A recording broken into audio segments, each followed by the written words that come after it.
Ce qui m'a plu dans la cour des grands, c'est d'abord les scénarios de Didier Cohen, et c'est ensuite de refaire de faire une série qui existait mais qui n'existait pas. C'est-à-dire que quand on avait l'Instit, par exemple, on suivait Gérard Klein qui partait d'école en école.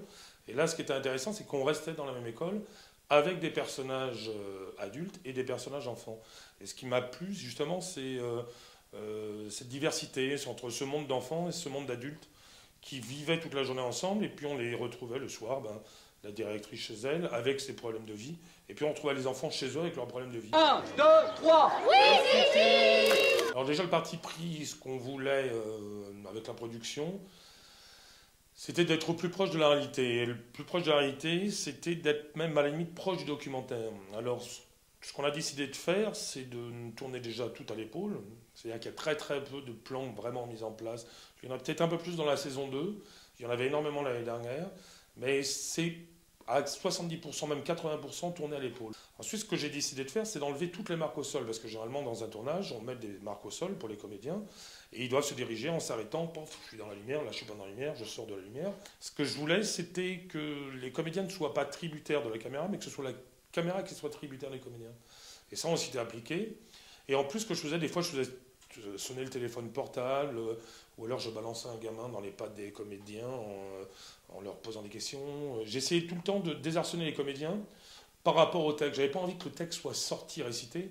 Je voulais même des fois presque à la limite du non-jeu. Je me souviens du premier jour de tournage avec Marie Bunel, elle ne savait pas où était la caméra, elle était complètement perdue. Elle m'a dit, où est la caméra? Je dis, écoute, il y en a deux, si tu les vois pas, c'est pas grave, joue. Et elle s'est sentie tout d'un coup libre, et cette liberté se sent à l'écran. Pour les comédiens, on dit toujours jouer la comédie. Pour les gamins, quand ils sont à l'école, on dit bon, les jouer en récréation. Le parallèle est assez simple. Les deux jouent. Et que ce soit comédien adulte ou comédien enfant, on a joué de la même manière. Et le fait justement que j'adopte ce genre de mise en scène, cette liberté, avec aussi beaucoup d'improvisation, ça a aidé énormément le jeu des enfants. Et je trouve que les comédiens adultes, des fois, sont allés vers ce jeu-là, vers le jeu des enfants. Donc ils se sont amusés à jouer. Et ils ont bien joué. Quand on est arrivé pour la saison 2, quand Jean-Pierre Volget, donc Thierry Desroses et Fabienne Perrineau sont arrivés le premier jour de tournage, ils sont entrés dans leur classe comme s'ils avaient l'habitude d'être instituteurs depuis 2 ans.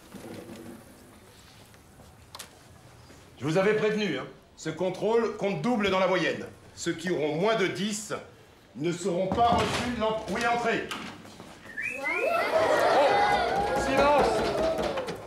Marilyn, tu es en retard. Il y a un truc aussi très très drôle avec Thierry Desroses, c'est qu'il avait une autorité naturelle d'instituteur.